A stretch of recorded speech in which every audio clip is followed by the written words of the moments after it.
And I believe we're gonna have a few more here. So you guys, it's a new year and we have new opportunities. I just want to remind you guys, I'll say it again at the end.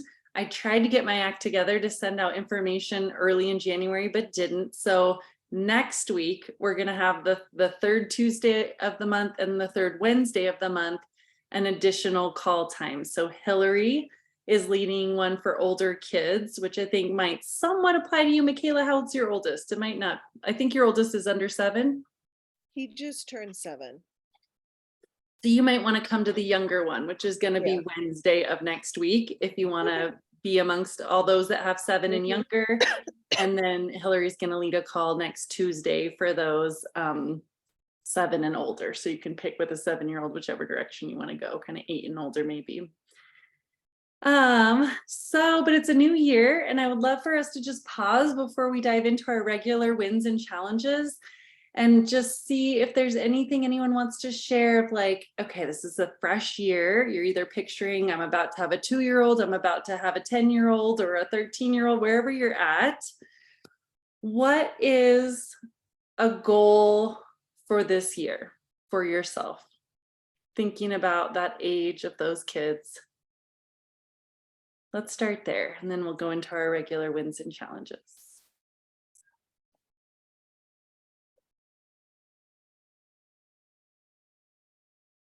Oh, Hillary, it looks like you're talking, and you're unmuted, but I don't hear you. Do you have like your headphones somewhere? It might be sometimes you accidentally have headphones plugged in and they're across the room. Okay. Okay. Go ahead. So, I mean, first off, and I don't know if this is it. So my youngest is turning 3 in March.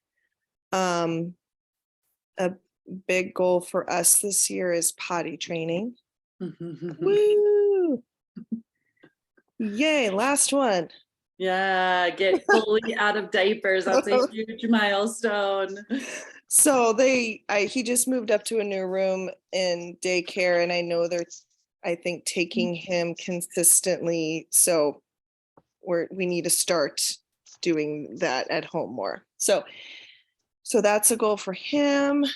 Maggie, she'll be 5 this year in a few months. She'll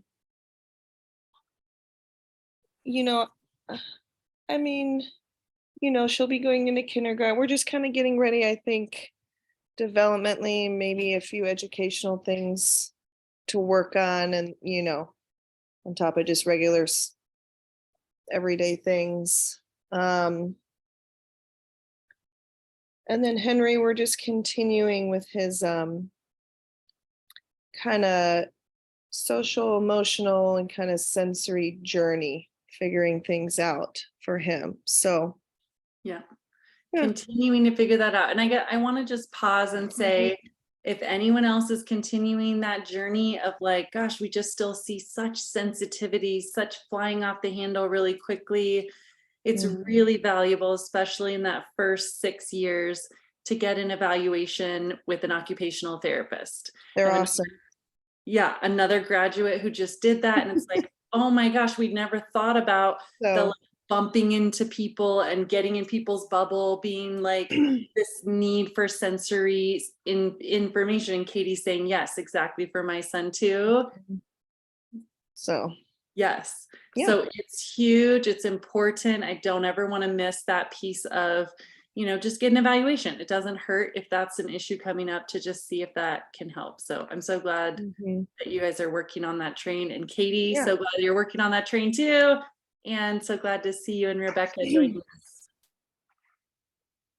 Who would you suggest that we go to first? You were just telling. An occupational therapist, pediatric occupational therapist. Kind of the spectrum goes, you can check in first with your pediatrician, get their feedback, their input, or preschool teachers. Then if they say, yeah, I think we should do an evaluation, first step I think would be an occupational therapist. They're like a master's level. And then if it feels like it goes beyond that, then you might get a neuropsych evaluation which is more expensive, and someone with a PhD or PsyD. So those are kind of the steps of progression. Yeah, good question. All right, who would like to go next to share? We were just sharing, yeah, Hillary, I think we can hear you now. What's your 2023 kind of, oh, yes, we hear you. What's a goal you have? Yay. I have no idea why that happened.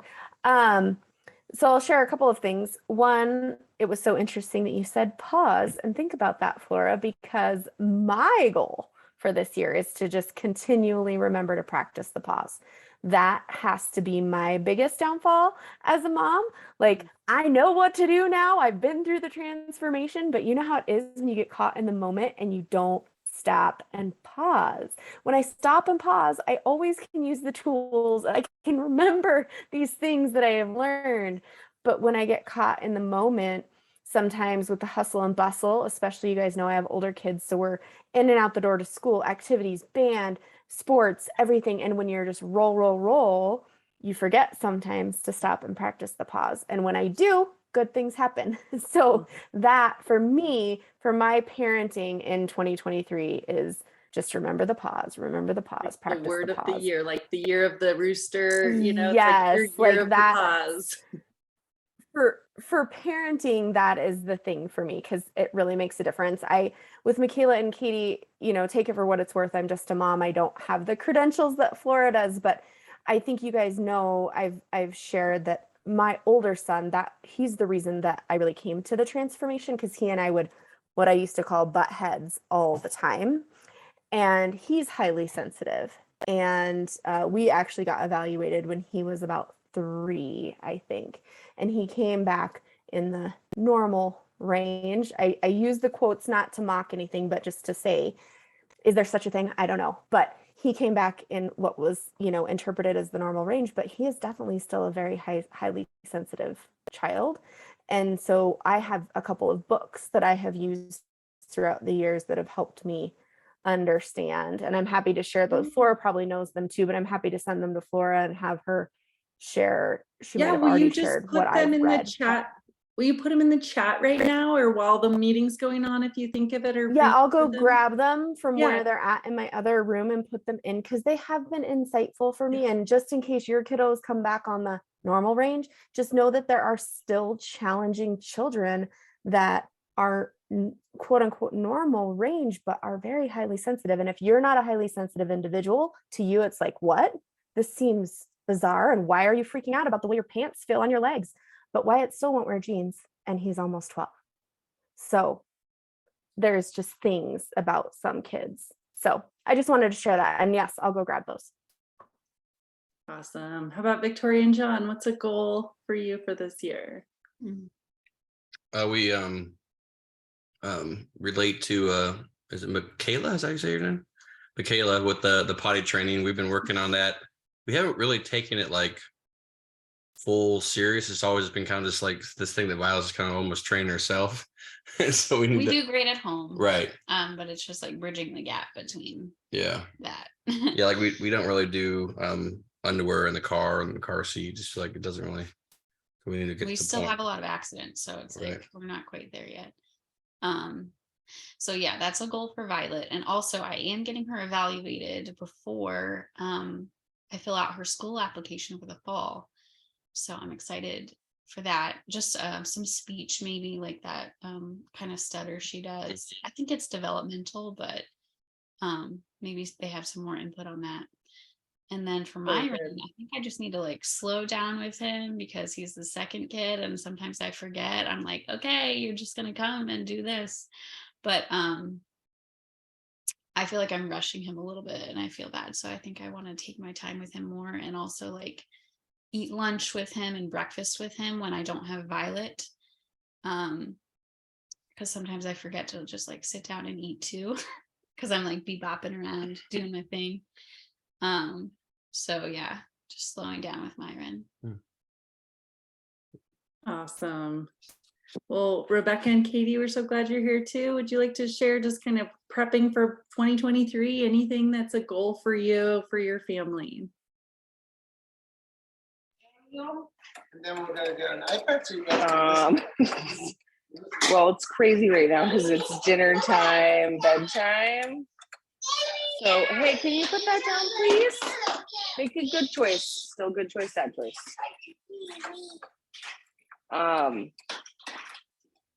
Making it through. No, I'm gonna do that thing, the occupational therapist, pediatric. There was a brain mapping thing I was gonna try to do to see like where it's not firing. It's like you go forward and then you go backwards Mm-hmm. a lot, especially with 3 weeks off school. So it's been like So you everything have a was pretty professional that's okay, yeah. but then it just really took a turn. Okay. Well, good. Yes. Well, I hope to up your goal, not just to survive, but to thrive. And let's keep diving in there if it means, reconnecting into weekly check-ins or whatever you need. Really think about what would be needed to help you get to that level of thrive. We want that for you. Yeah. I'll put in my chat the newest trauma just so I don't have to say it, but that sounds good. Yeah. Okay. Rebecca, how about you? Are you available to check in and share what's a goal you have? Yeah. Hi. I'm just heating up dinner, just got home from work. I like what people were saying about pausing. That's been really great when I remember and a bummer when I don't. So yeah, trying to pause more often and be reactive would be my goal for the year. Pause and be less reactive. Yeah. I'm also reading a book that maybe my favorite parenting book of late, Good Inside, about how we are good inside and our kids are good inside. And that's helping me. It's just really insightful and it's helping me try to remember that about both of us when things are hard. Beautiful. Love these book recommendations. Yeah. So to piggyback on that, I'm going to share the ones that Hillary's putting in the chat so that it's for those people who watch the replay. Highly Sensitive Kids, The Highly Sensitive Child by Elaine Aron, and Supporting the Highly Sensitive Child, Making Sense of Meltdowns by James Williams and Lucy Skye. All right, that's down. Thanks for those, Hillary, too. Yeah, great to hear thank book you. recommendations. I have a book on hold at the library that I'm about to pick up called How to Be Sure You're Not Raising Assholes. And I saw that Good topic, title. it was like, gotta check it out. Yeah. So maybe that next month, I'll be able to share with you what I've got out of that. Well, let's dive into wins and or challenges. So we want to give everyone some time. So try to give us like the 1 to 2 minute version, but please, we'd love to hear what wins would you like to share from this month so that we can celebrate with you and others can be reminded of those benefits to be using in their own lives, and or what's a challenge you'd like to bring forth that we can work through together.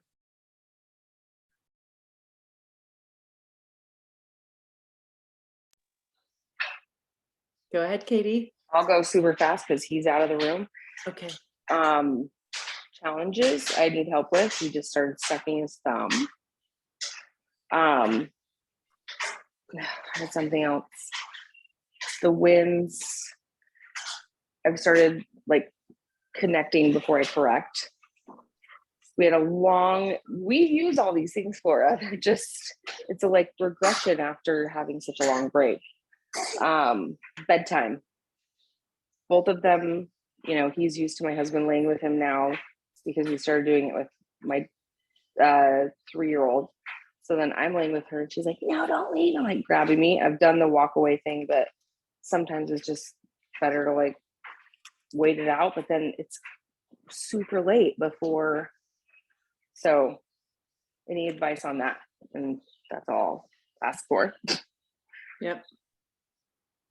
Suffering with a purpose is a piece of that on the right? It's like feels easier to just wait it out, like you say, but like there's another family in the program right now who had their little one, same age as yours, like sometimes not going to bed till 10 at night, sometimes later because just would keep drawing out. And not only is that annoying for you to not have that time to yourself, but that's not great for them. At her young age, she needs like 13 to 14 hours of sleep. And that's not enough, probably, if it's dragging out. So definitely want to get you back on track. I'm writing down sucking thumb, bedtime. We'll come back, see if there's some overlaps of our challenges before we dive into any single one. But thanks for sharing that, and way to go on the connect before correct. Just like the pause, that's like so central and a great reminder probably for everyone. Who would like to go next? Michaela? Sure. So, one challenge I guess I've noticed over lately, Henry will bring up this whole baby talk thing. Oh my God, it drives my husband and I insane. So the baby talk, I mean, I was sitting here trying to like think of specific instances, if it's like when he's whiny or something. I'll have to think about it a little bit more, but that's a challenge. A win, I remember just recently, so last night Maggie was having trouble getting going upstairs for bedtime. I had to take away a book and she had to calm down in the bathroom for a little bit about it. We were good. On the drive home tonight from dance, she said, Mom, I'm gonna plan so I get my 2 books tonight. I was like, whoa, okay, yeah. Yeah, So it's like, you oh, go, you girl. that did make an impact on you. You understood that your choice led to this and that you want to choose this. Right? That's the whole goal. I'm like, you're putting it together sometimes. So that was cool. That was fun. Very cool. Very cool. Awesome. Okay, I've got baby talk down, added it to the list. Who'd like to go next, sharing a win and or a challenge?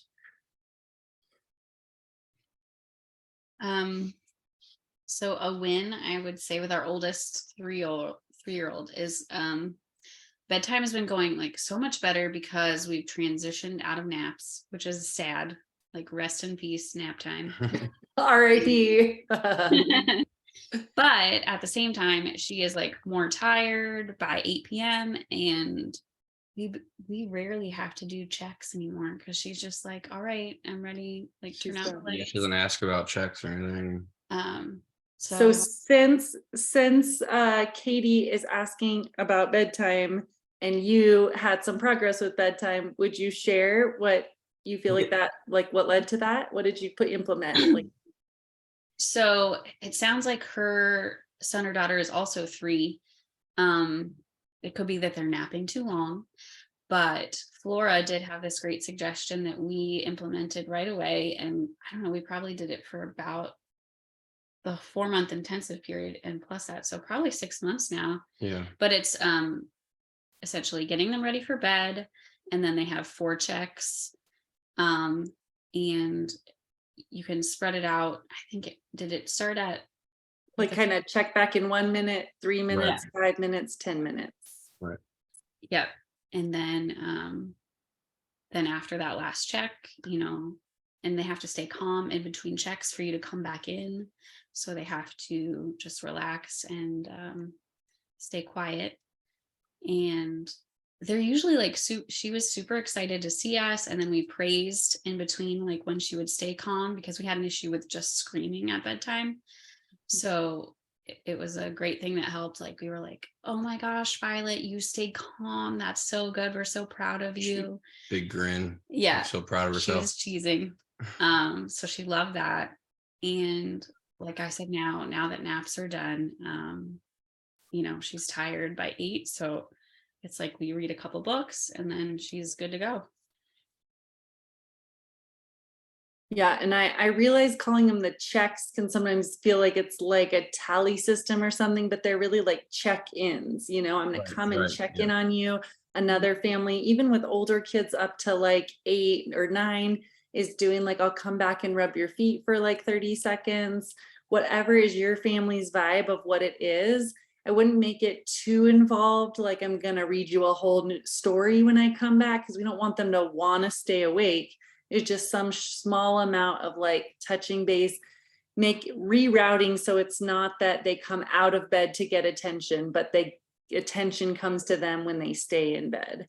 And then I would also pair, if you need to, some sort of external when you stay in bed for all 4 check-ins, then you get a cartoon in the morning or a 3-minute long snuggle, or, we'll have time for a dance party or some, like a 1-song dance party, something that's doable each day, not a tally system towards a target toy, like just, realistic that next day enforcement. So Yeah, thanks for sharing that summary, you guys. And Darren, a couple things to add. Yeah. One is we didn't kind of mess up with doing the books at every check, and we kind of touched base with Flora, and it made sense. Violet really was looking forward to, and so she would be up.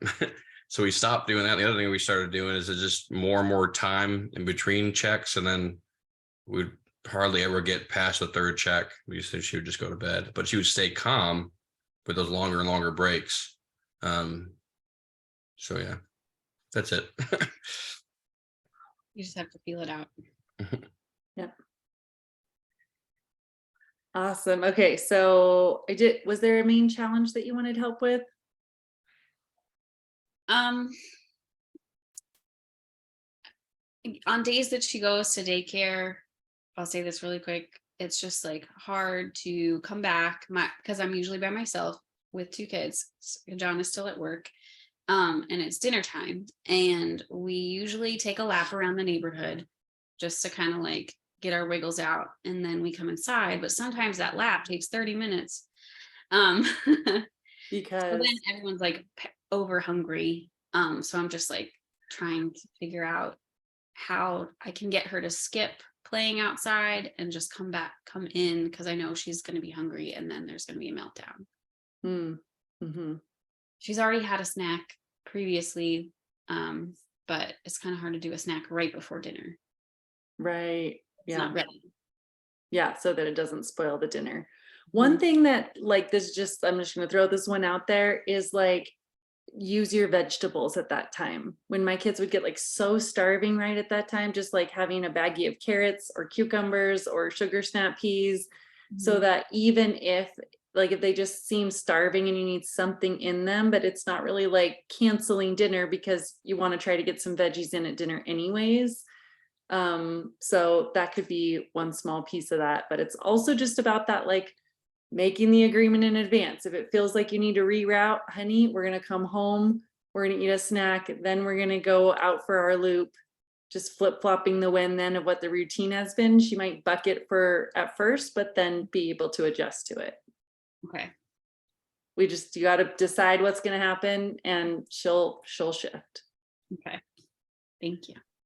Hillary and Rebecca, what would you like to share that's been a win and or a challenge?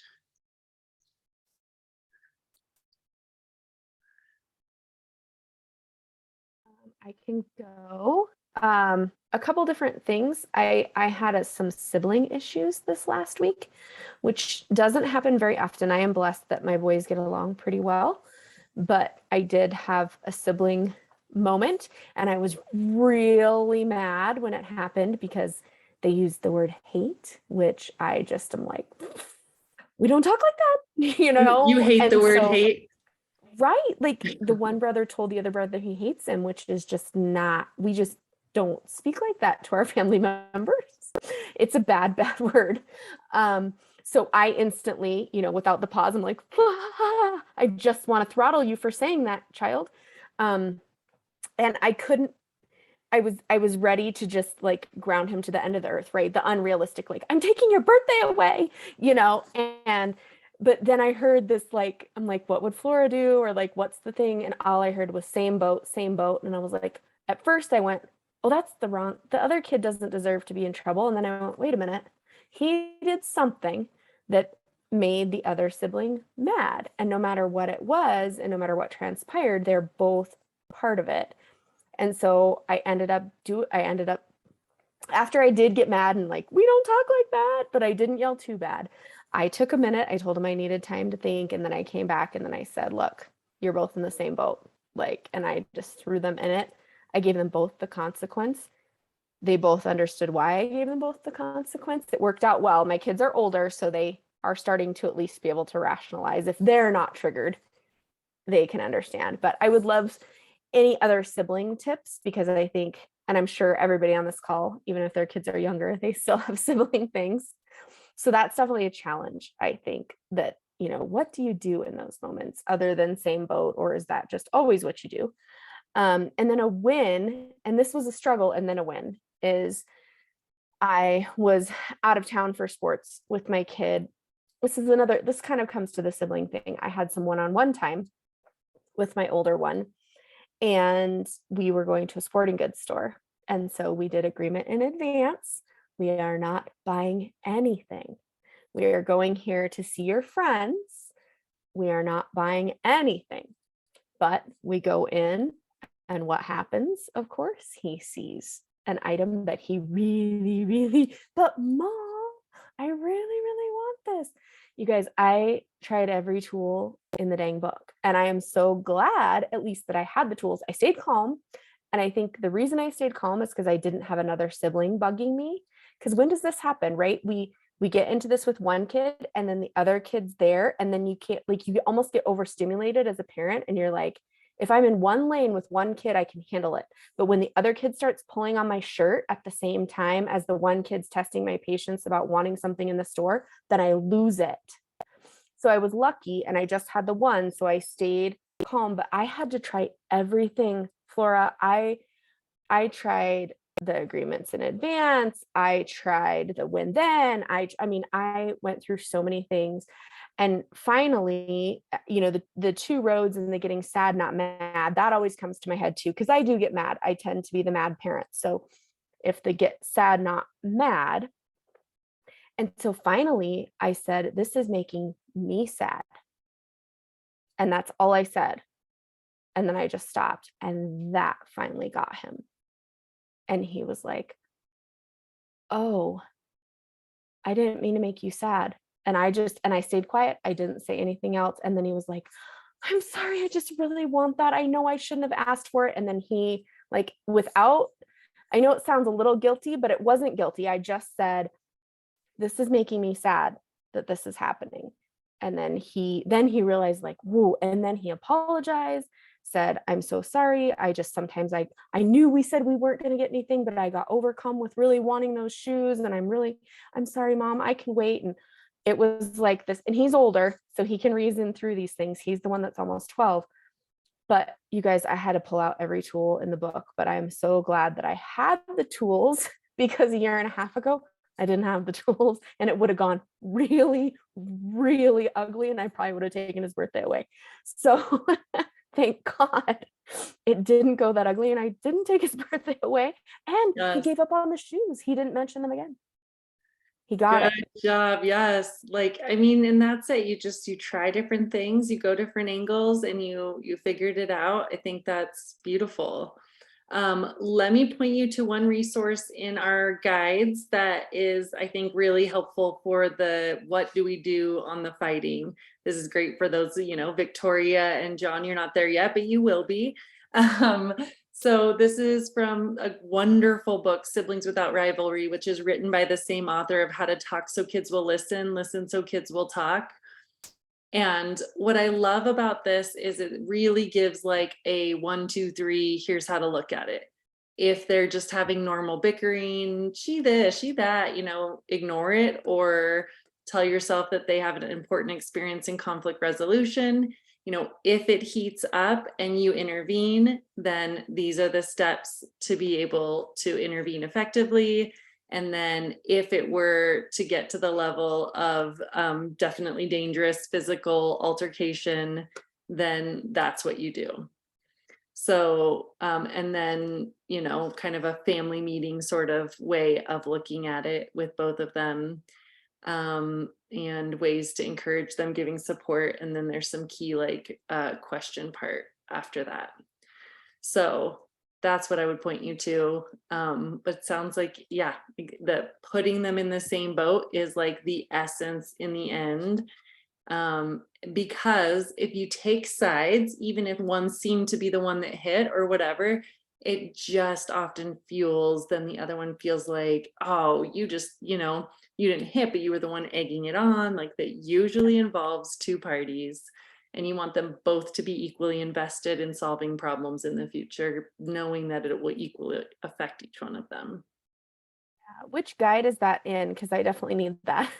So I added this in it's just called siblings without .pdf, and Okay. it's in the files. So let me just show you if you guys have Facebook access, and if you don't, I can send it to you.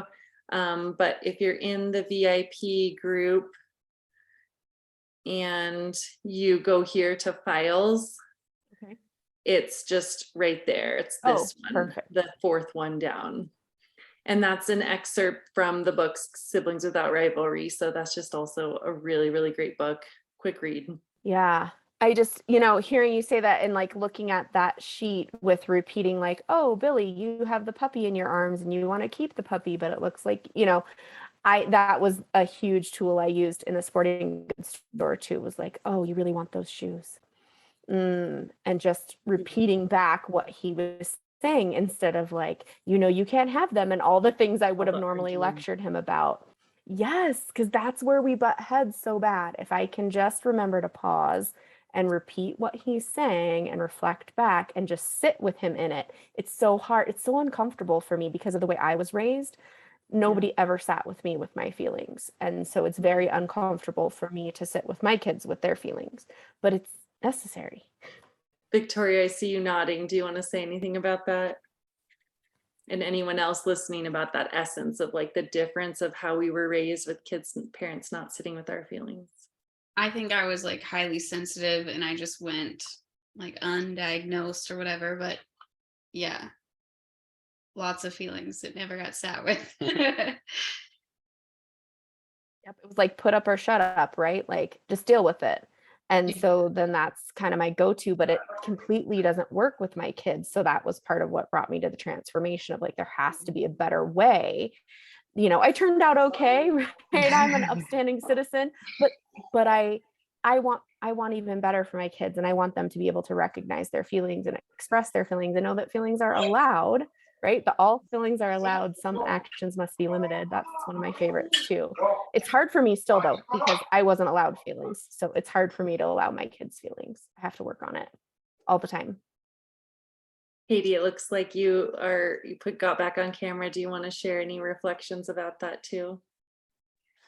Oh yeah, like, well, my parents got divorced when I was 6, so, and my mom, there was 4 of us, 4 girls, so there was no, like, emotionally not there, so no sitting with it. So yes, I do want better, like so much better. I think I maybe overdid it in the beginning with letting things go, because I'm like, I'm not gonna be like mom, And that's the rub, right? Is the like, I don't want to be so mean, but then we can end up being on the other end of the pendulum then of having no backbone. And that's also not great for kids, to think that there really are no boundaries and that it's all about their own feelings. We see what that leads to in adults that just feel like everything's about them and their own happiness. My husband. I like him. He's a great dad. He's a great person, but he grew up in Germany, like so different, right? Even more different than America in the 80s. Yeah. Which I don't know how that was, but different. Yeah. How about Rebecca or Michaela? Either of you want to share reflections coming up for you? Yeah, I feel like my mom, I'm one of 3 girls, all girl house also. So there are lots, not that boys don't have them, but there are lots of emotions with girls. I think my mom was more open to the emotions. My dad definitely was not. I mean, I sometimes have memories of like being like scared of my dad's reactions, like when I would be in trouble. You guys can't see me. I just realized that. Oh, there I am. Okay. And so, but actually it's been interesting because my parents don't live around here. And where we live, they live in Kansas. We're in Ohio. They have been both very supportive of everything we've been going through. And when we've been visiting and things, they've both been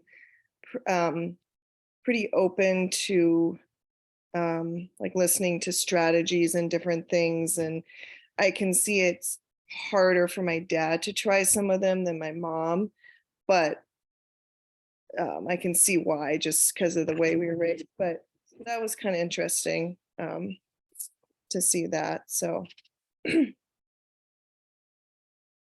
Looks like Katie had to get going. Yeah, absolutely. Rebecca, anything you want to share about that?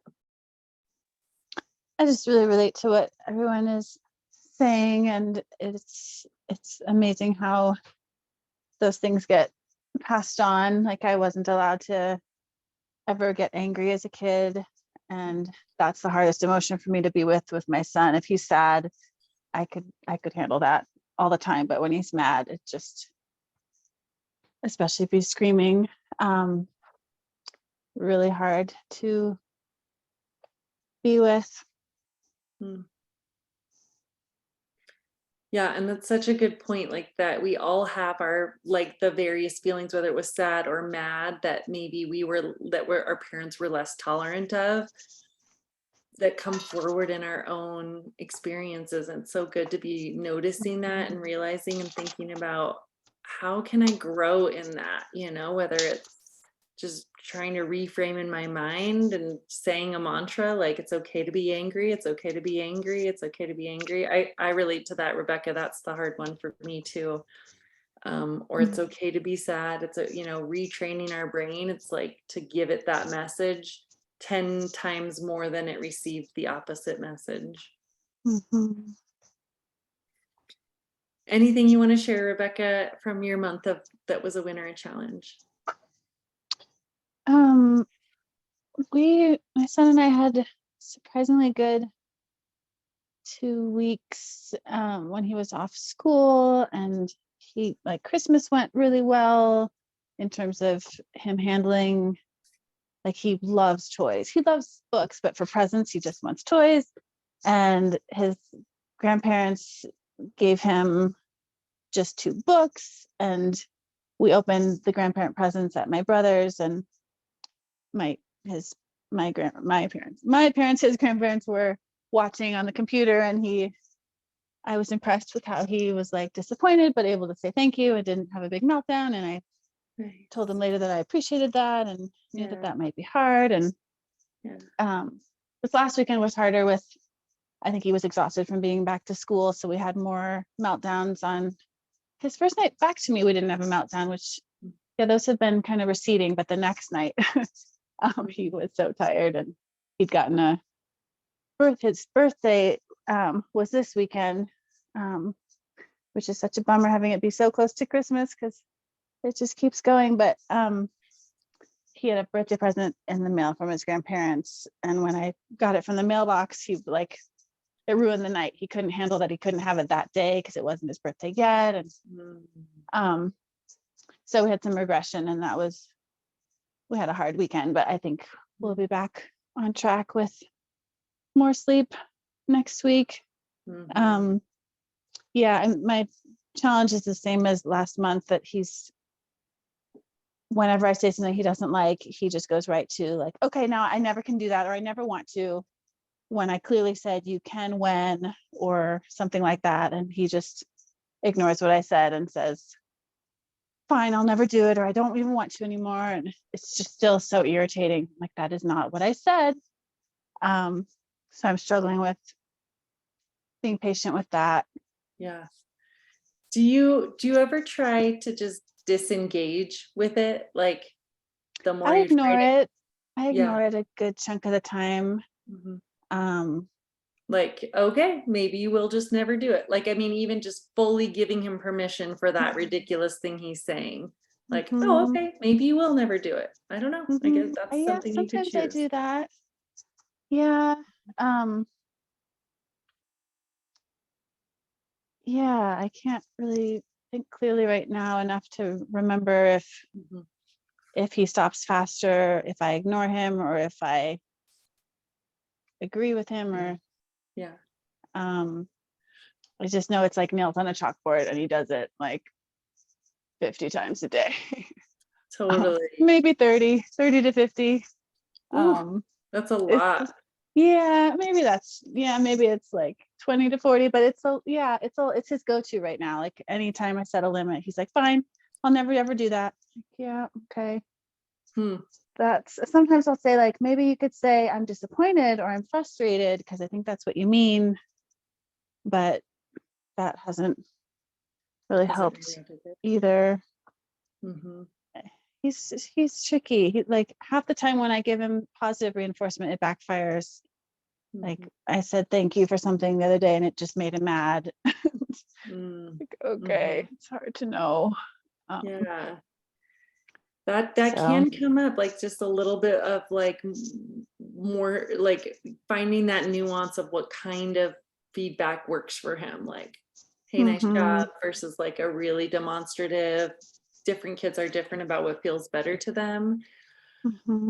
But yeah, I mean, in general, I would say, any way to be giving him feedback that is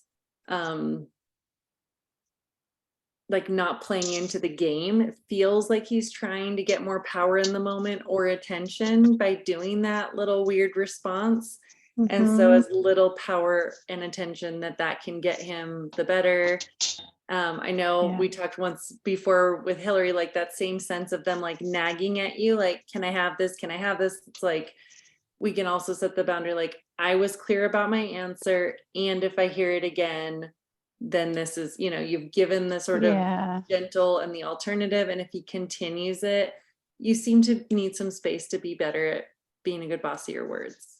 Yeah, that reminds me, like that's what I'm struggling with most right now, I think, is that idea of once I set a limit, I need to like let him have his reaction.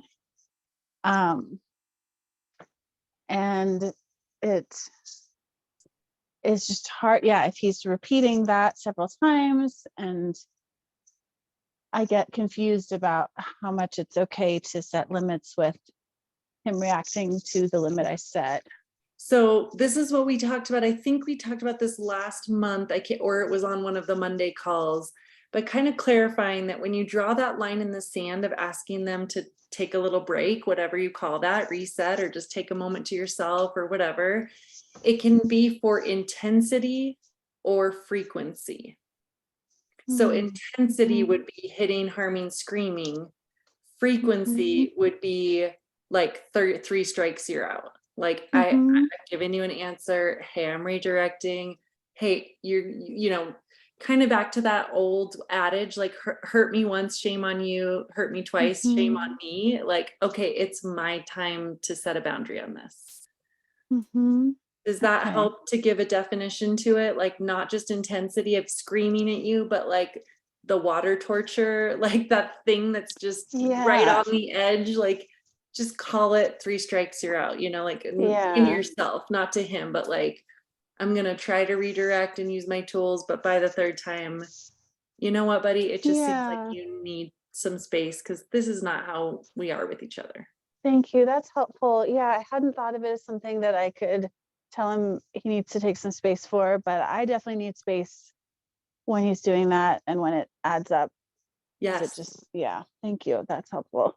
So for intensity or frequency. Yeah. Really, really high up there, hitting, harming, screaming, or it's just relentless and like have an internal clock that it's like the 3rd time or so, hey, we got to draw a line in the sand here. Okay. Thank you. And for people that are watching the replay, maybe if Katie's able to come back, that's what I would say with the baby talk too. Same thing, like see what you could do, like, hey, try again. Or I was just talking to someone else today about if you keep correcting it with try again, use your big voice, trying to then scaffold off your intervention so there's even less of you telling and more like something like that. You could come up with just like a nonverbal signal that's like, let me tell you in advance, if I look at you and go, that means like big boy voice, come on, I know you can do this. So kind of scaffold down the less so that his brain has to do a little bit more work, and then maybe just giving a knowing look, and then that becomes it. And then hopefully that brings his brain to the point of not choosing the baby talk. And the sucking the thumb, I don't have any like magic thoughts about that one. But let's come back to Victoria and John's about the snack time and after school, or, did anyone else have any thoughts for them on that issue of when you're struggling, or did that feel like that gave you an answer, Victoria and John? Yeah, that was helpful. I mean, it makes sense. It's just kind of like a weird time. Like she gets out at 4:30. He had a snack at 3, but she's like ready for dinner, and typically it's not ready yet. And so it's just something that I need to be better on. But Just that middle time, if anything, that's just stick in the vegetables so that it's like, if anything, it just saves you from needing to like do that during dinner. If they truly are starving, they'll get the vegetables in. And if not, it won't spoil dinner like a granola bar might, which is a ton of sugar. Yeah, so the other part, Violet, like when you first get home and you're already outside getting out of the car, she wants to like immediately play outside, which is good. And it's like, but I think that makes it harder too, because like, well, we need to get upstairs. And well, that's the plan that I need to make with her in advance, and just kind of shift her like, okay, if you are hungry now, let's go take care of that, get him some vegetables, and then we can outside. Yeah. And the more it can just be a routine, and it's not an asking, but it's just like, this is just what we do. If you have 1 carrot or 5 carrots, it's fine, but let's put something in our belly. And maybe even if it's a trouble of like getting back upstairs, if there's any way to prep ahead of time and have a little something in the car. So it's like you get out of the car, you have your little baggie, you just eat your snack right there on the side of the playground area, and you're like, yep, let's just eat our couple snacks and then we can play until dinner time. I like that. And then also we have just like the asking over and over again for something. So that was helpful. A bit about 3 strikes, and we do a reset or something to that effect. Yeah, it's just, and it doesn't have to be dramatic. It could be just like, take a seat for a minute, like just take a break for a minute, something that's just kind of cutting off the negotiation. Because I feel like I go round and round with her when she's in that mood. Yes. And I see Michaela nodding her head, so I think everyone is on. Oh my God, that happens so much. Can I have a cheese stick? Yes, I will get it after I do this. 30 seconds later, can I have the cheese stick? Oh my God. Yes, I haven't moved. Like, yeah. And this is a good reminder, by the way, that I was just talking one-on-one with a client about this too, is any amount of ways you can be empowering them so they don't have to come to you to do those things too. Like, okay, so how can I make there be snacks that they're able to reach that are okay to get? How can we have a small little container? Like I put out that gift list right before Christmas, and a few items on there were like a little tub with a pop top so that you could have cereal in there, and a little container for milk so they could be able to do their own cereal milk. Like kids as young as 3 or 4 could start doing that, getting their own cheese stick. If you can prep some cut vegetables ahead of time, or things that you don't have to cut, like bags of baby carrots. How can we be mindful about trying to take ourselves out of being the middleman? Like, are we getting cups of water for our kids still, that like we just need to make a bottom drawer that clearly has some cups and bowls and plates so that they can get what they need? That's so huge too. Yeah, we started that with Henry and Maggie are good about that. I have to remind them, like, you know where the cup is. You can Yep. go get it. Tommy wants to get his own and tries it and it goes all over, but you know. But if he's like wanting to scaffold towards it, that's not a Yeah. bad thing, you know, he'll Yeah. get there. Yeah, or maybe, and you can empower the older ones to be helpful towards him. True. Yeah. Okay, well, we're just about at the end of our time. I want to give you guys breakout room time, but I also just want to give you like 30 seconds to review the CEO. Let your eyes land on, oh yeah, that's our goal. We're starting with connection and these types of tools. Take a look. Is there some tool in connection that you have not been embracing as much this last month that you want to try to return to this month? Don't answer out loud, just look and say that answer inside your head.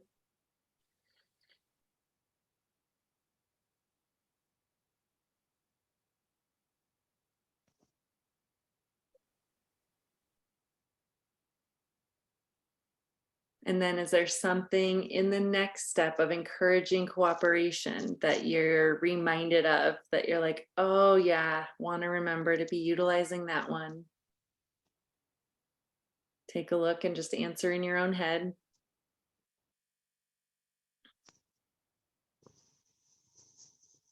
And then lastly, anything in the bottom area that you're reminded of that you want to work on. And if you haven't seen it, last month I made with the transformation group a new handout on the key ingredients for effective consequences. If you didn't see that, that is new in the handouts in the Facebook group. So check that out, or I can put it here in the handouts too if you would like. I think I have a way to bring it up pretty quickly. Okay, I'll make sure to give it to you by the time you guys come back. Let me give you some time in the breakout rooms, and please be sure everyone gets a little chance to share. Oh, actually, I usually like to just give you guys time to talk there in case you want to talk a little longer. So, but I know you guys are you're on the East Coast, so you need to get going. So let's just do 5 minutes, check in, share, we'll come back and we'll close up in about 6 minutes. See you guys. Thank you, Flora. Okay.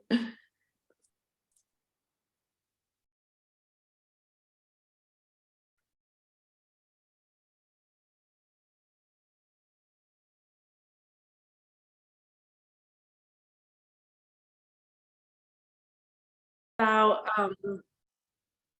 I guess I should just say that one more time. We were just, for those watching the replay, we were talking about potty training, and one small tip of that, if there's a power struggle of them really just like not wanting to do it because they were doing it for a while and they stop, that you might want to go into, you know, just letting go, utilize some routine. Like we're going to just sit on the potty after we wake up, after breakfast, lunch, and dinner, and before we go places.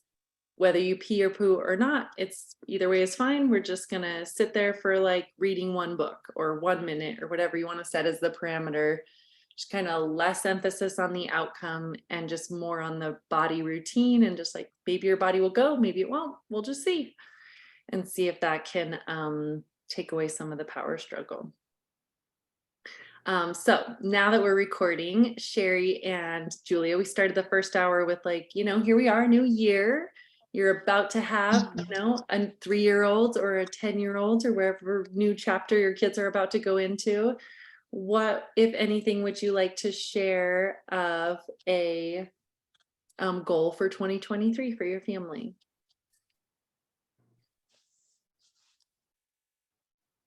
My goal for Kason and I is to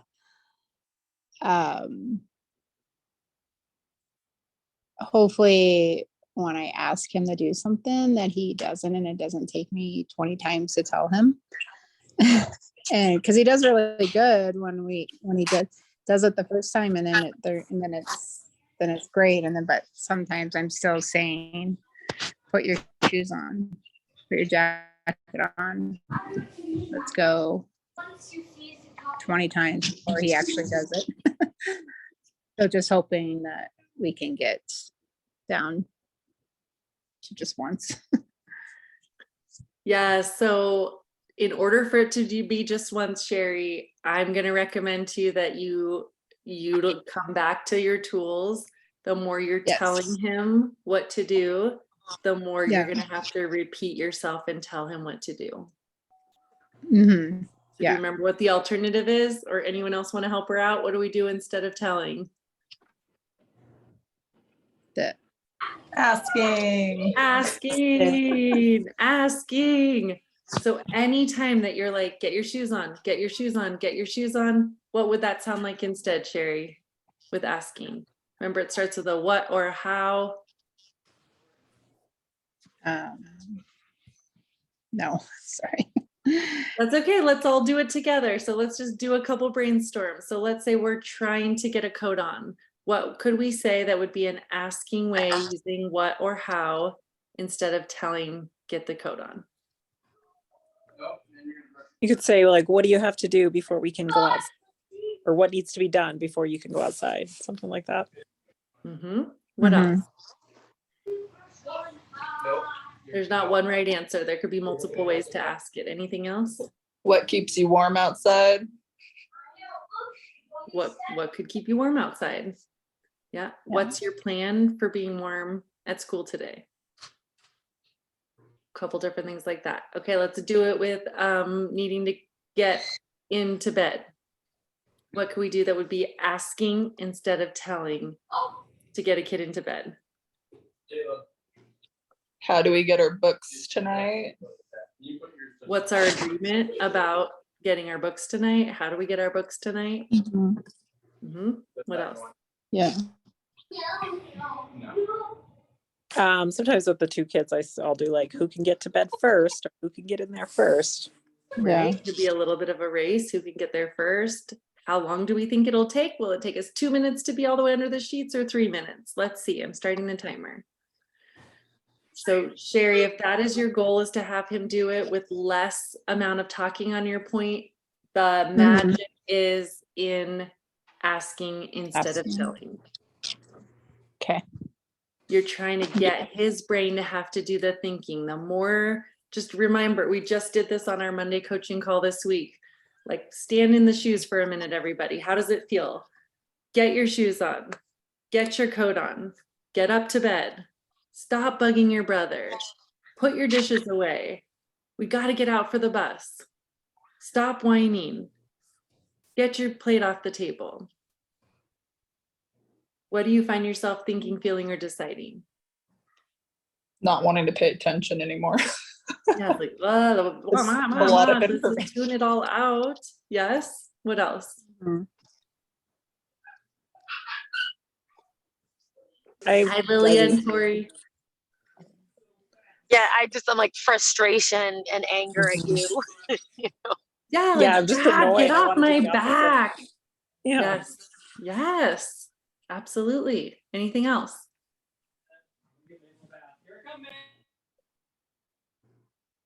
So tuning out or frustration, get off my back. So let's hear these same ones in the asking curiosity question kind of way. Notice what you find yourself thinking, feeling, or deciding. Hey, what do we need to do so our teeth won't feel scuzzy? What are you taking outside so you won't be cold? What's next on our bedtime routine chart?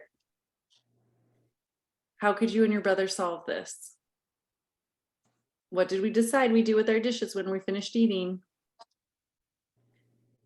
What do you need to do to catch the bus on time? What words can you use so I can hear you? What's your responsibility when you're finished playing with your toys? So what do you find yourself thinking, feeling, or deciding with those questions? I notice your tone's different. It's more pleasant. So you're more like, huh, kind of engages You know what's funny is into I tried really hard to use the same tone, Right? actually.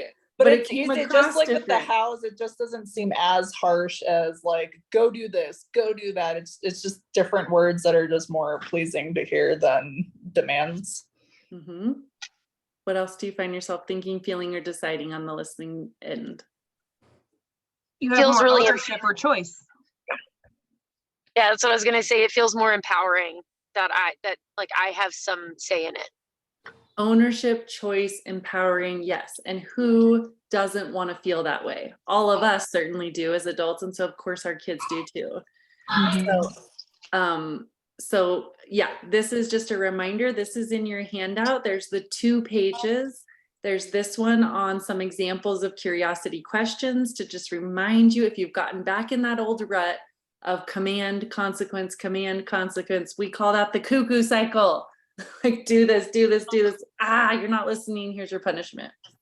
Instead, let's like fire off their brain, let's encourage them to feel empowered, validated, choice, just pleasant. Like, it's funny you say that too, Alyssa. One of the moms last night said that her kid keeps mentioning that there's some adults at school that seem grumpy and bossy. And she's like, and I wonder if I start coming across that way. Some nights I'm like, God, I just seem grumpy and bossy. And this technique can take us out of that sense of seeming so grumpy and bossy. So 2 pages to remind you of in your handout, that one. And then right before it in the packet is the empowering statement. So those other pieces too of how you can pair asking with maybe a compliment, like number 5. Hey, I need your help. You're such a good helper. Do you want to clean up singing or silently? Or 10. It's more fun if we do this together. What part do you want mommy to do and what part are you going to do? So we also can use questions in that kind of a way that's putting their brain on choice. This is what we're doing. How are we going to do it? Versus do it. No, I don't want to do it. Do it. I don't want to do it. And that fight. So just a quick reminder there, Sherry, do we have you on board? Yes, for sure. Okay. That's your gateway. Get back to those key tools. Welcome back, Hillary. Welcome, Lilia. Welcome, Tori. Got some new folks here from different generations. So I'd love to do just a quick introduction so that you guys can know each other and a little bit of ages. And before I forget, Lilia and I think Alyssa, maybe Tori, Hillary is going to lead a peer group call for kids that are 8 to 12.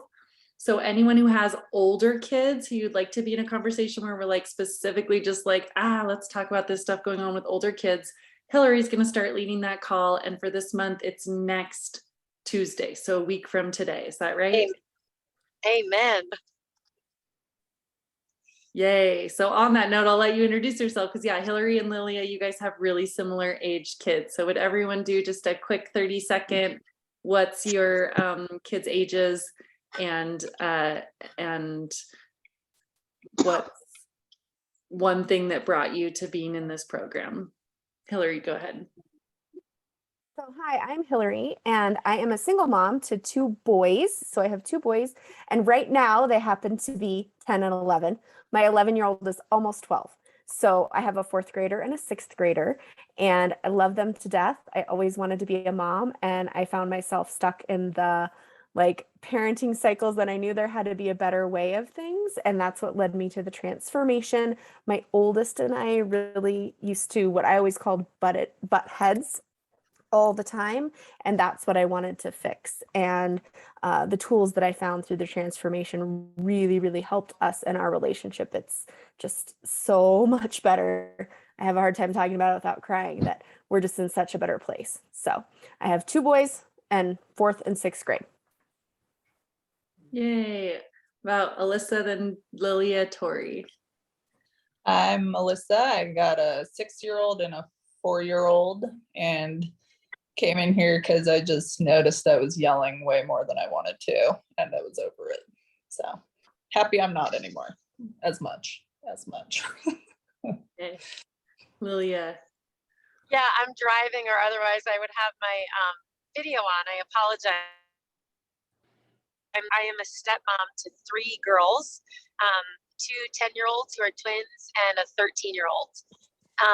And I came here because I found that my parenting style was very shame-based, which echoed the kind of parenting that I received, and wanting to break that cycle. I felt like I was in a really good spot when I was doing the weekly calls. That slipped a little bit back into kind of old patterning. And so I'm just delighted to be starting on these monthly calls, kind of getting those refreshers. Hi, everyone. I'm Tori. I have 7-year-old twins, a boy and a girl, and then a 3.5-year-old little boy. It's weird to say that out loud. He's gotten big real fast. This group has done a lot for me. I guess I kind of where Hillary was, where Alyssa was, where all of you have been, just not feeling like the best mom that I could be, and also just wanting to figure out how to enjoy the time with my kids a little bit more and not always having to redirect and discipline and have consequences and be angry all the time. So lots of great tools, and when I actually use them, it's really helpful. So I'm glad to be back to be reminded of all these things. Recently divorced, and so kind of starting all over again, figuring out the single parenting thing. So I feel like I'm just I'm new again to all of this because it's just a little bit different. Julia and then Sherry. Hi there, I'm Julia. I have a 2-year-old and almost 5-year-old. And I was, similar to Alyssa, just felt like I was yelling more often than I wanted to. And I definitely have been guilty of the staying calm, and then explosion on my kids. And so I feel like I'm kind of slipping back into that a little bit. And it makes me realize that some of that I think is winter and like being cooped up.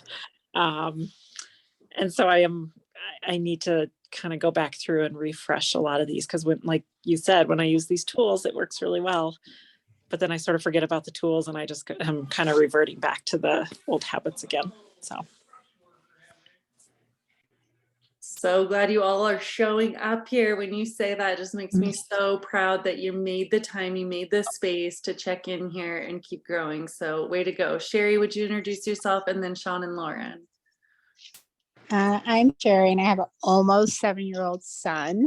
I am also a single parent, and I joined the program mainly to also help with the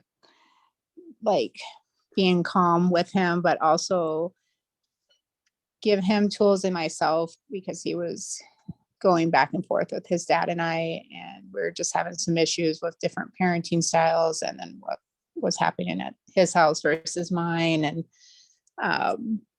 it's been amazing. And then it's been great to share it also with his dad, even though he's not part of the program, but that we can be on the same page with that stuff.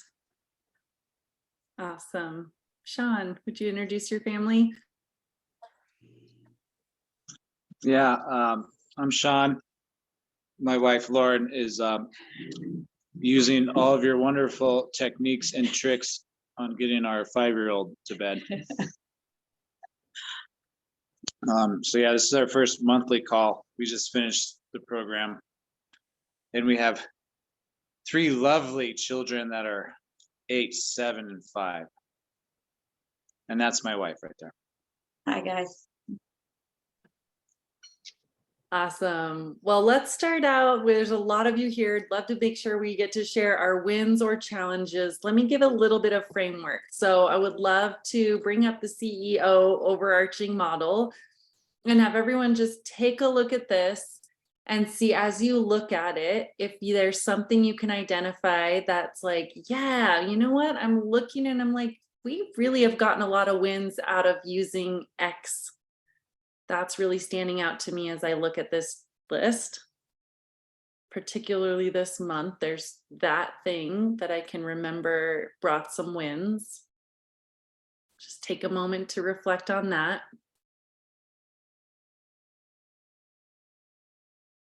And then in a moment, we'll share if there's a key area standing out to you that you're like, oh, look at that one again. Oh man, yeah, I have fallen away from doing that. I'm like maybe totally nailing the connection, but not using 2 roads, not being clear that this is my follow through. Maybe that's a piece of what's going on for us. So just popcorn style in any order, just unmute yourself. Who would like to share what's standing out to you that you're like, I just want to call out that one's really been helping us have wins, and ooh, this one's standing out that I really want to get back to. I'll go. I've been really focusing on connection lately, and there's been a lot of wins there. Lots of frustrating times in my household, so lots of hugs and snuggles and just being together. So I feel like that's been a lot. Getting down on their level, looking at them eye to eye, and lots of hugs. So that's been really good. And then 2 roads. I got reminded again. I was listening to Flora's workshop that started yesterday, and I was just reminded that that used to work really well for us and my kiddos. So I'm gonna really focus on the 2 roads again and get back to that. Awesome possum. Yes. For those wanting the reminder on the 2 roads, it's this, you know, the choices, and it's either this happy road or the sad road, and letting them experience if they choose this, and then bringing it back up. One of the, or if they experience that choice, being able to just let them own that and saying, I bet you'll make a different choice next time. On last hour's call, one of the grads shared that her, I think 4-year-old wasn't listening at bedtime, lost a book last night, and then today on the drive home from school said, I'm gonna make choices so I get both my books tonight. And she was like, whoa, she really heard it. She really got it. So yeah, I really do believe they can get it. Who would like to share next? For me, Oh, go ahead, Sherry. sorry. Go ahead, Sherry, Okay, then we'll go to Ellison and Martin after that. What has helped us is the physical, like the hug and just being present with him. He's been a little bit emotional lately. He goes through this little roller coaster of emotions, wanting to stay with me and then also wanting to stay with his dad. And then the one thing I'm still working on a lot more is just following through with consequences. Like, I feel like I still give in pretty easily to him because he is a single kid of 4 parents. So I feel like I try to give him everything he wants, but I know that that's not working. So basically working on following through with consequences. Awesome, very good. Go ahead, Melissa and Martin.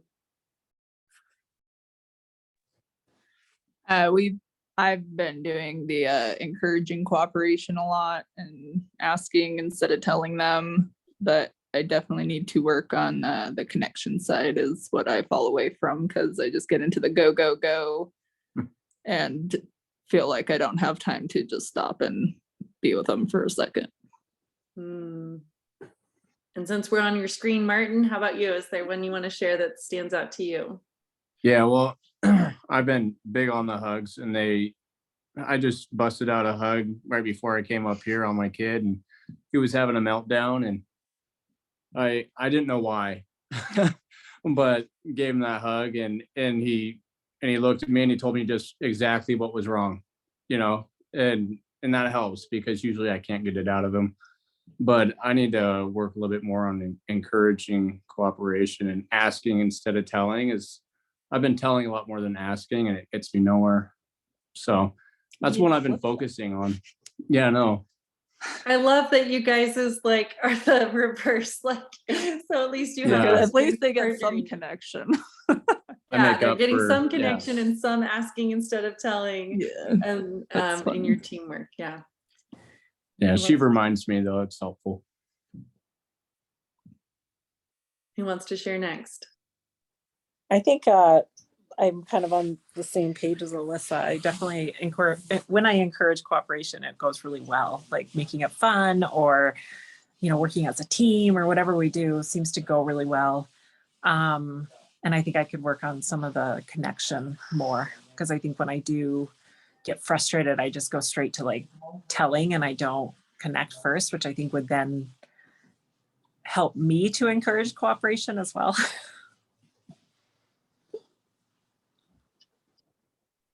Absolutely, absolutely. It reminds me, like Hillary was saying on the first hour, that pause was her main word. And that's usually the lead into all of these better, right? Is taking that little moment to pause and not just be reactive, but slowing down. When they get when they go high, we go low if we can.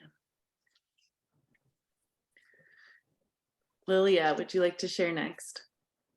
Yeah, I was thinking one of the more powerful tools of connecting that I've had with my girls, we struggle a lot with sister fights, which is the source of a lot of tension in our house. And one of the really powerful things I've found that's worked is just like echoing back what they're feeling. Like, oh, I hear that Brinley really hurt your feelings there, and you're really sad about that. Oh, wow, like, oh, I can really feel that. And sometimes, like, I've noticed lately, that's all they need, right? They just need a minute to like be heard, and maybe a hug or whatever it is, and then they can move on. So I found that to be a really powerful tool. My problem is, like, after connection, like, nothing, if things don't change, I can blow up. And so I feel like it's just actually for me reminding myself of the other two after that I need to move through. Yeah, that sense of like, okay, what can I do to get their brains problem solving about, well, the essence of that nip, remember, is to like, I notice you're frustrated, or I see that you're upset, and tell me more about that. And then the P is the problem solving. Like, how can we make this better? What ideas do you have for solving that? Yeah. And then if not, well, you can solve it and then X, or you can continue to be upset and take as much time in your room to be upset as you need. Yeah. And that's so perfect. Thank you for reminding me of that too. Cause I think I'm like, I connect, I hug, I empathize. And then I'm like, I can't do this anymore. Right. And that's when I just kind of, the lid flips. So that's a really good reminder. Totally. And it's like, yeah, because then you just feel like I gave and gave and gave and gave. So yeah, if you find yourself, I feel like I already gave and this hasn't gotten better, lean into one of those questions. What's your plan for solving this? How can we make this better? What do you want to do next? And then if they're not going there, some essence of the two roads, like Tori was saying, well, you can come up with a solution and then I'll help you with that. Or if you're going to just need some space to keep being sad, take time in your room as much as you need for that. And this is a good point. We were just talking about this with potty training at the very beginning of our call, but I think it applies also to just even older kids in power struggles. It's like this attitude of either one of those choices is fine with me. Like if we're like, this is the right choice, this will make me happy, and this is the wrong choice. Some of those cantankerous kids or overly emotional kids will like battle that more. So if you can have some essence of like being okay with either one, like in your curriculum, that was the video on a new attitude.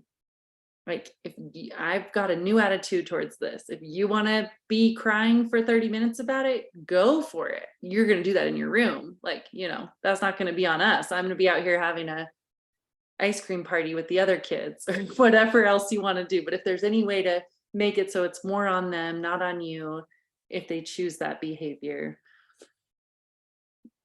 there's something in that essence. Any thoughts or comments on what I'm saying there?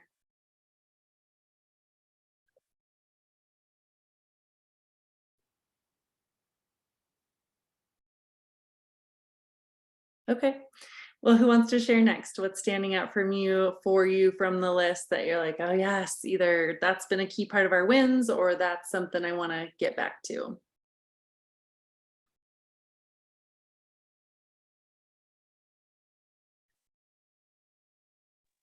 I'll go, Flora.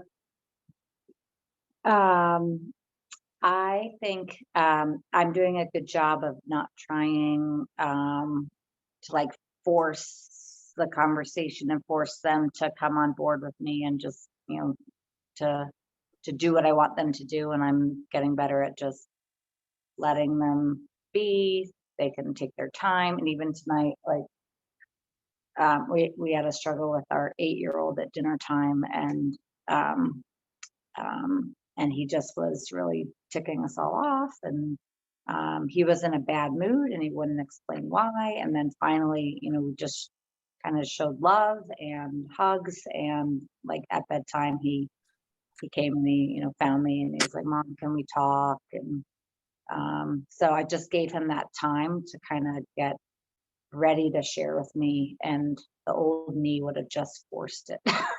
So that's good. Yeah. I definitely need to work on asking instead of telling. I do the if then a lot or when then a lot, but that's still telling them. I don't do the asking, so I can work on that. So just as a reminder, I don't know if I put it in the chat box before or after you joined the group, but I was just putting in again that one handout that points out the asking instead of telling, like curiosity questions and the other ways to go about it. Do you see that in the chat where you're at? If it shows up, that's just a little reminder for you.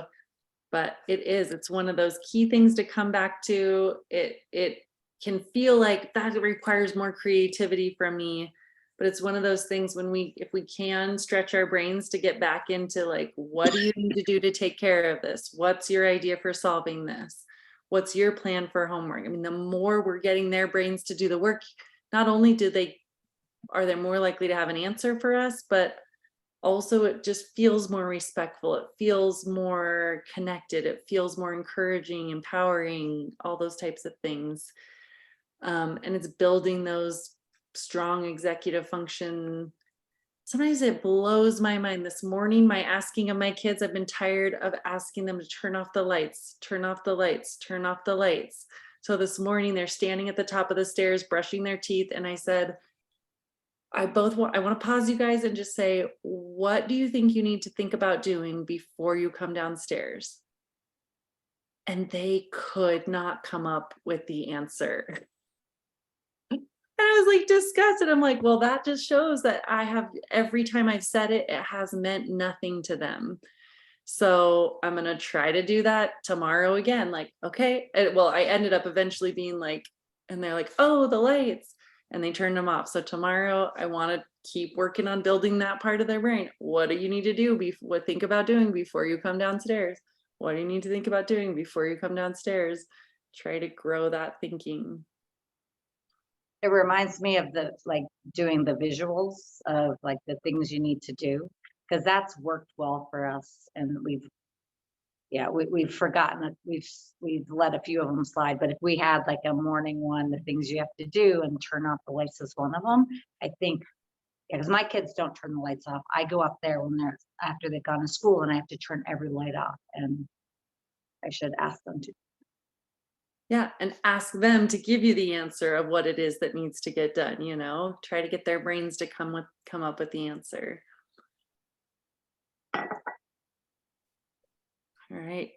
Anyone else want to share anything that stood out from the list of what's been a key part of wins or a key part of the solutions you want to be reconnecting to?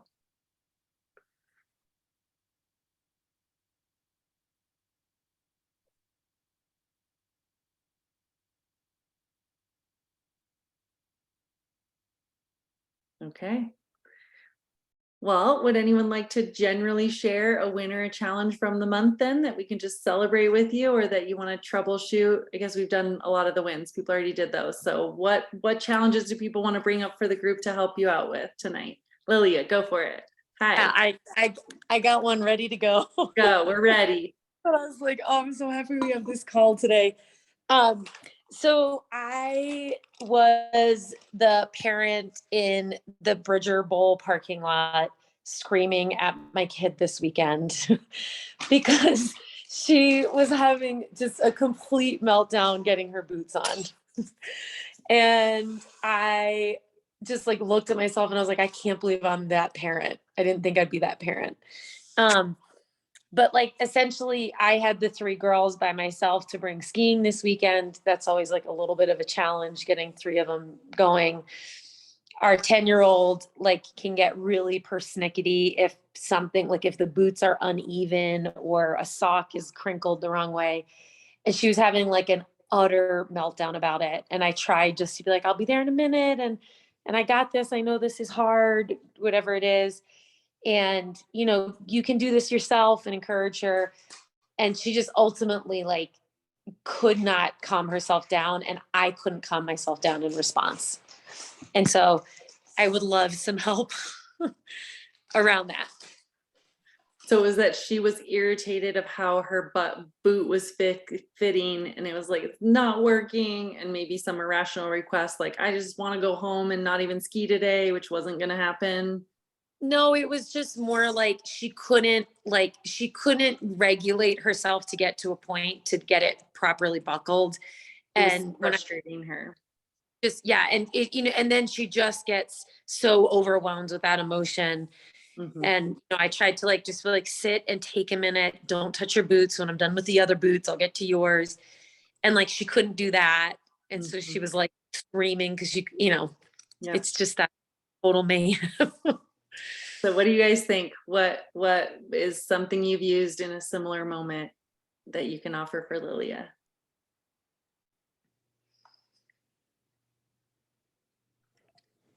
I think sympathizing as much as you can, even if it seems irrational. I remember being that kid that like, I love skiing, but I hated it at times. And my dad was never very good at sympathizing with me. He was always more the like buck up kind of attitude, and that just made it worse. So like being on the other end of it now, I feel like really just like big hugs and saying you're sorry. And I don't know.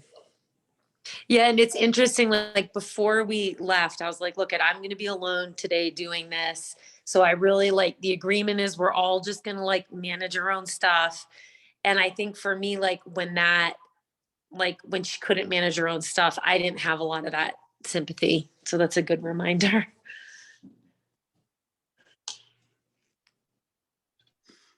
So it can be, and that's that essence of like support without fixing and rescuing. Like you feel this, like, I've got to fix it. I've got to make it better, and I can't make it better. So everything I do to try to fix it or make it better, she's refusing. So it's like, let go of that agenda and just hold like, dang, this is frustrating for you. Yeah, that's exactly what I was just going to say. I said earlier tonight, one thing is I completely empathize. I have a hard time when there's multiple kids. It seems easier if it's just like a one-on-one moment, but when you've got one struggling with ski boots and then you've got others like getting their gloves on and they're like, see you later, we're going to this lift. And you're like, whoa, wait a minute. And you're trying to track multiple things. I tend to get overwhelmed, and I think that's really hard. So I empathize with that. And I think for me, the pause and what Flora just said, the repeating back, that's what I've really been working on again is, you sound really frustrated. And then when she's like, yeah, I hate this sock. And then you're like, you hate the sock. And like, it's just that simple. You hate the sock. And that's all you say. And so then she's like, oh, she just heard me say, I hate the sock. So trying to do that while you're trying to help another kid is really, really hard. But that just statements, like Flora just said, of not trying to fix it, but just sitting in it, as uncomfortable as it is for us, repeating just back what they say, it helps with my oldest quite a bit. That's great. Martin? Yeah, I think that it could be like a whoa, low and slow situation. I'm not sure if it was in the car or what, but kind of a whoa, low and slow for everybody.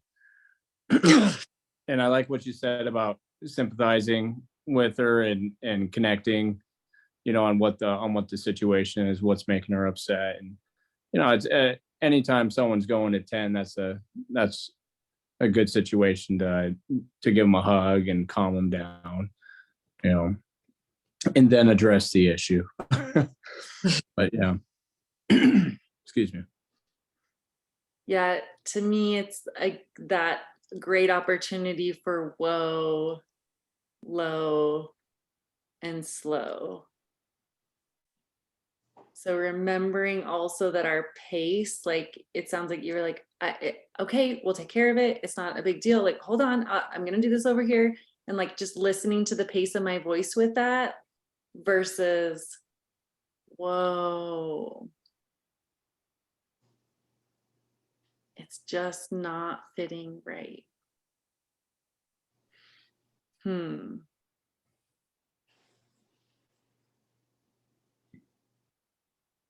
Is there anything you think that would, and be honest, if it's like, yeah, that just wouldn't have even mattered?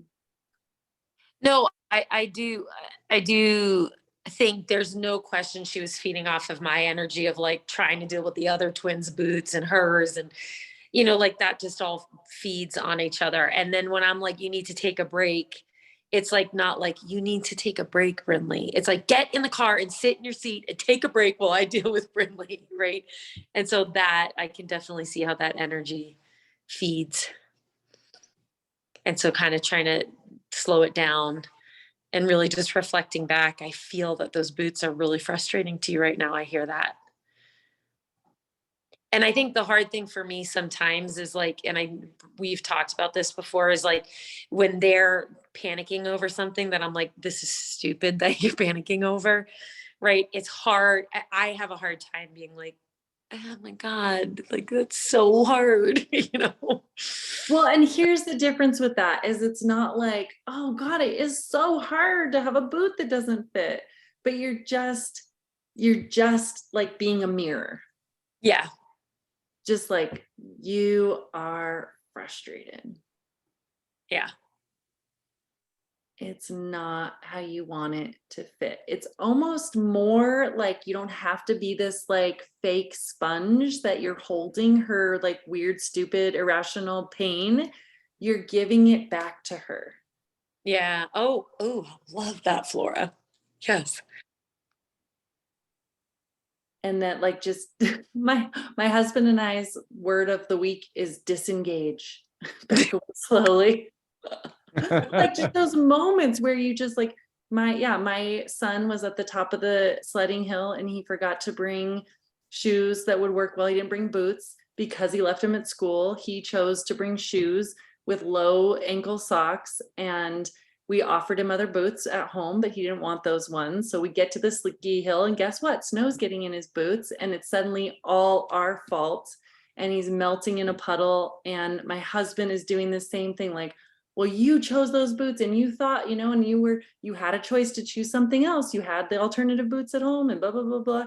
And then he's just melting and moping more that my husband's arguing. Yeah. And I'm like, we just need to be like, you're frustrated. It's not how you want.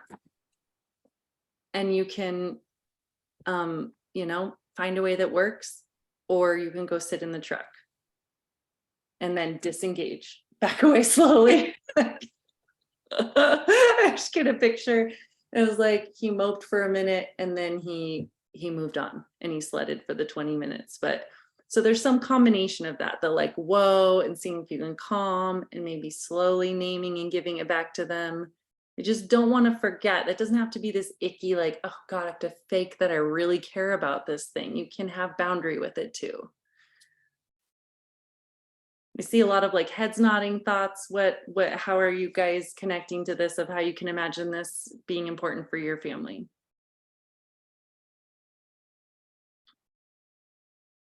Any thoughts or things you want to add? Just want to say I really like your disengage and the mental picture that I can think of as they're like having their mental breakdown after you talk to them. You're just like, and I'm leaving. Yeah, time for you to own it. I'm out of here. Yeah. I really like that. All right, we have time for a few more. Anyone else want to share a challenge that we could troubleshoot together?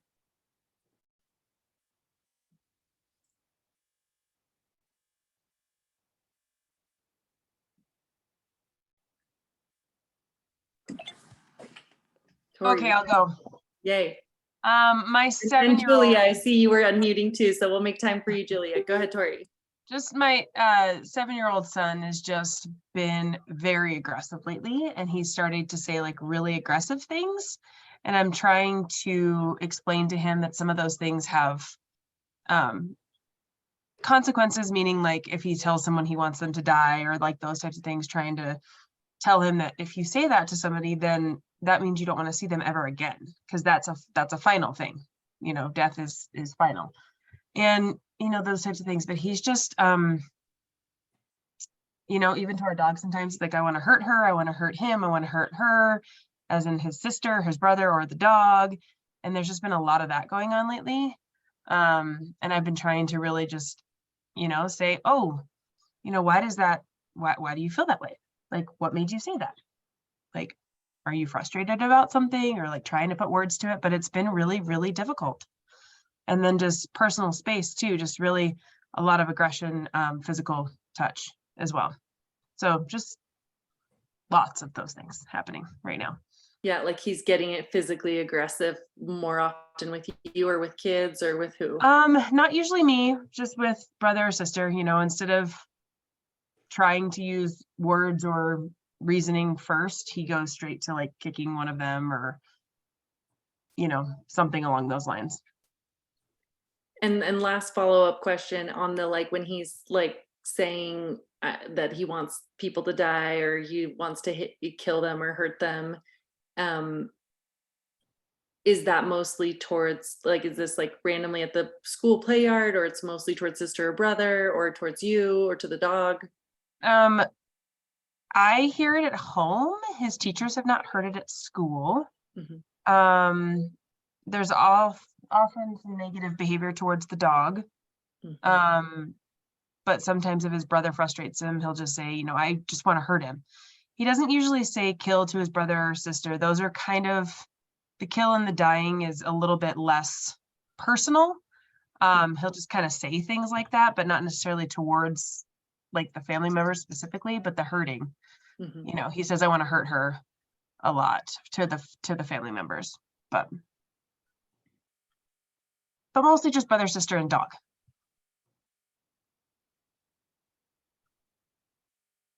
What thoughts do you guys have about both of those areas?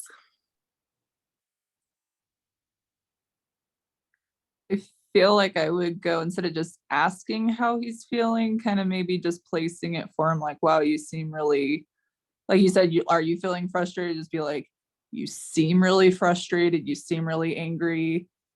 Is there, like, do you need to take some time out in your room to kind of come back to yourself? Or are they doing something that's irritating you? Can we problem solve it? Do you have any ideas that would make this better, that would help, or kind of go along those lines? Mm-hmm. And I know for my family, because my kids have been talking a lot about just when they're playing it, they're just like, oh, and I kill you and you do this, like in their pretend play. And I've just been telling them, hey, we don't talk like that as a family, you know, like we don't allow that. Try different words, do something else. Yeah. So name it instead of ask it, like, you know, it's out of anger of some sort. So like, oh, I want to kill that thing. Like, dang, you're feeling angry. You're feeling angry. But just name it as that and move forward from there. Hillary? Yeah, Tori, it makes my heart so, I don't know, sad. I don't know what to say. Empathetic. I would just wonder too about the feelings he's feeling about your divorce. And I'm just saying that in this safe space, as I've gone through it with 2 little boys, and they don't know. They're so confused, and they have so many emotions, and they don't know what's going on, and they miss both of you, and they miss you together, and they don't even know that they miss you, and they're just so confused. And I don't know, it's just something I would maybe kind of keep a pulse on, that he's sad about other things that he doesn't even really, and he might not even know it, you know. He's just had disruption in his life, and so the norm of what he's grown up with has changed, and that's impacting him maybe, and he doesn't quite know. I think boys tend to that violent side, right? Where little girls Mhm. might cry or they might fight with their friends with words, where boys are like, I'm just mad and I'm going to kill that and I'm going to punch you. And because they don't know what else to do with what is really bothering them. And they might not even know what's really bothering them. And I think that's 100% true. I just need to figure out ways to help limit that behavior, because I know that, I mean, I know exactly that he's got a lot going on in the background. And and I would maybe go with, I know I've used a few times the all feelings are allowed, some actions must be limited. That like you can feel as mad as you want. It's okay to feel mad. It's okay to feel sad. And like, we're going to figure out a safe space for you to feel that. And if you want to punch the pillow or you want to, but the actions that you do with those feelings, I don't know. That's just I know I've got one before.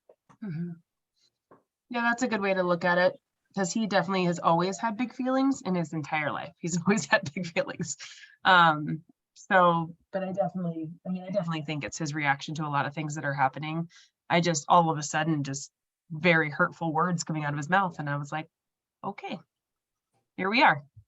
So I want to draw you back. Do you remember who made this? oh, wow. Yeah. So Tori Sproles, that's you. Yeah. I think this is the best recipe too, in terms of you're like, okay, I get that that's it. He's hurting. What does that really look like? What do I do? This is what I would come back to. Dude, I notice you're angry. I hear you saying you want to kill that thing, or I see you being frustrated. I notice. I can understand. I wonder if you want to talk about it. I wonder if you want to hug. And then how could we make this better? Because I think that's the answer to move forward with him when he's in that space. Like, name it as anger, give an opportunity for him to unload, and then say, what can we do to make this moment better? Knowing that there's hurt under there. So you end with just like, what can we do? Would you like a hug? Or would you like some space? I think those two options can be really good to just. And I think that'll really take him off guard now, because I've just been so, I don't know, definitely back to that monster mom lately. And so if I'm just like, oh, do you just need a hug after you said something that bad, he'll be like, huh? So yeah. Right. But it's like, because you're being wise enough also to know, like, I was just looking up this picture. This is what was coming to my mind. We know like there's lots of examples of this online, right? Is the like that surface of anger is usually covering what, nervous, overwhelmed, missing, sad, all those things. So if you can be wise enough to just name it as that, I see that you're upset. And do you want space in your room, or do you want a hug? That's a good reminder. Thank you all. It's been a little stressful lately. Yeah. So thanks. And that's hard to name, right? I mean, thank you for just being open with that. And there's, we all, whether it's divorce or working a lot or being a full-time mom that's stressed out or whatever it is our scenario is, there are things that our kids end up being sad or hurt by, or, having challenges. So we all can have places there. And that's sometimes one of the hardest things, is to see our kids experience sadness and try to like support them in that without feeling guilt or shame about it.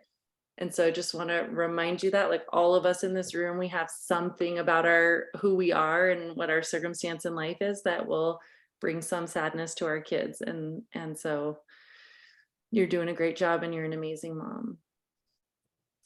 I also just wanted to chime in and say, Tori, thank you for admitting that you sometimes are becoming monster mom, because I am too. And sometimes I like hold a little shame because I'm like, I've done the program. Oh my God. So thank you for saying that, because I feel really seen when you do that.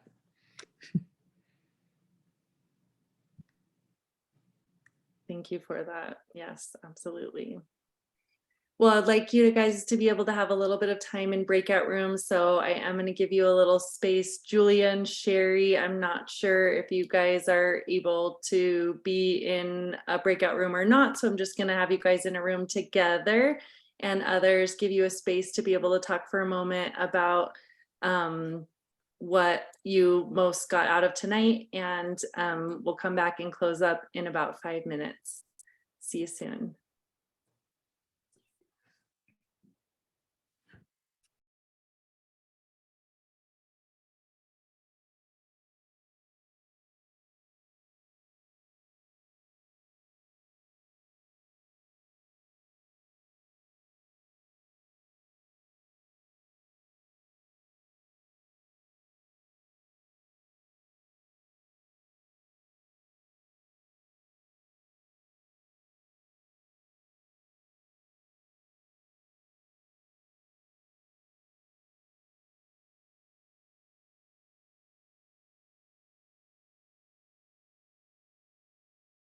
Reminder is if you would like to be in a room, a conversation with kids a little bit older, 8 through 12-year-olds, Hillary's leading that.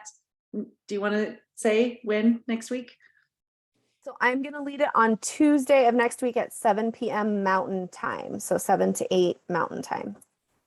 So this exact time, a week from today, if you would like to join, same link, come back here to be in that conversation. And then Leah, one of our other past graduates, is going to lead a call for people with kids under 8 next to Wednesday night at this exact same time. So 7, oh, let me make sure I'm clear on that. I think it was 7 Pacific, 8. Give me one second.